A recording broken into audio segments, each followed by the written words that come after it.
सन 1956 में दिल्ली में हमें ये ईश्वरीय ज्ञान मिला। घर में सबसे पहले मेरे पति ज्ञान में आए। वह मिलिट्री में सूबेदार पद पर थे। भक्ति मार्ग में हम पति पत्नी सत्संग बहुत करते थे। सिख धर्म होने के कारण सिख संत महात्माओं के सत्संग बहुत करते थे। बेटे की आंख में ट्यूमर हो गया था, उनके कारण हम बहुत दुखी थे। एक दिन किसी ने हमें कहा, यहाँ फलाने स्थान पर ब्रह्मा कुमारियाँ आई है, वह बहुत अच्छा मेडिटेशन सिखाती है, आप उनके पास जाओ। पहले युगल गए रजौरी गार्डन सेवा केंद्र पर। उस समय वहाँ दादी प्रकाशमणि जी रहती थी। उन्होंने उनको कोर्स कराया। पति को बहुत अच्छा लगा। पति लौकिक में भगवान को बहुत ढूंढते थे। उन्होंने कुरान पढ़ा था, बौद्ध धर्म के बारे में पढ़ा था, गुरुद्वारे में जाते ही थे। जब उनको ईश्वरीय ज्ञान मिला तो बहुत खुश हो गए और मुझे कहने लगे कि मुझे सच्चा ज्ञान मिल गया है, मुझे परमात्मा मिल गया है। मैं उनकी बातें सुनती थी लेकिन उतना ध्यान नहीं देती थी। एक दिन एक औरत मेरे पास आई और पूछा, आपके पति कहाँ गए हैं? मैंने कहा, ब्रह्मा कुमारियों के पास गए हैं। उन्होंने कहा, क्या वहाँ गए हैं? हो गया तुम्हारा कल्याण, बस तुम्हारा घर उजड़ जाएगा।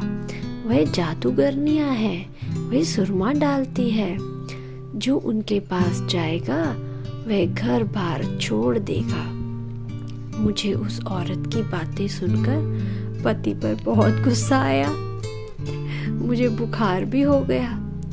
पति घर आकर मुझे कहने लगे कि ब्रह्मा कुमारियाँ बहुत अच्छी है, आत्मा परमात्मा का ज्ञान सुनाकर हमें भगवान से मिलाती है, मेडिटेशन सिखाती है तो मन शांत हो जाता है।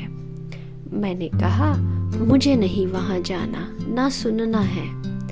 अभी तक हम इतने गुरुओं, संतों, महात्माओं के पास गए, क्या मिला?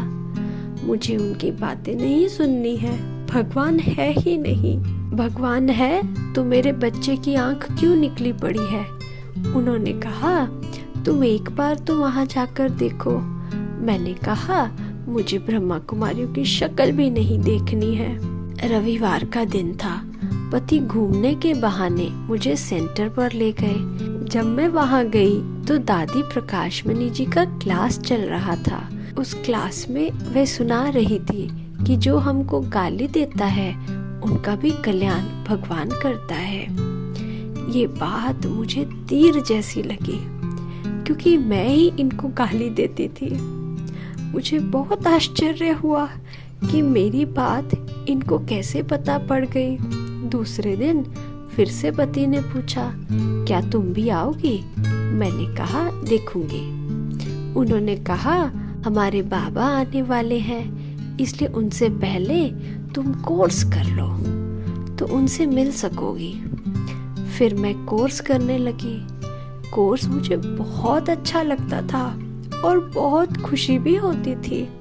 लेकिन जब लोग कहते थे कि देखो तुमको भी जादू लग गया, बस अब तुम्हारा घर उजड़ जाएगा, तुम्हारे बच्चे अनाथ हो जाएंगे।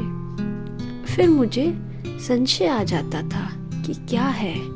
एक तरफ अंदर से कशिश होती थी कि सेंटर पर जाऊं, फिर दूसरी तरफ लोगों की बातें याद आती थी तो फिर पीछे हट जाती थी। इस तरह रोज कश्मकश चलती थी मन में। अभी तक तो हम आंखें बंद करके ध्यान लगाते थे, लेकिन ब्रह्मा कुमारियाँ कहती हैं कि आंखें खोल करके ध्यान करो।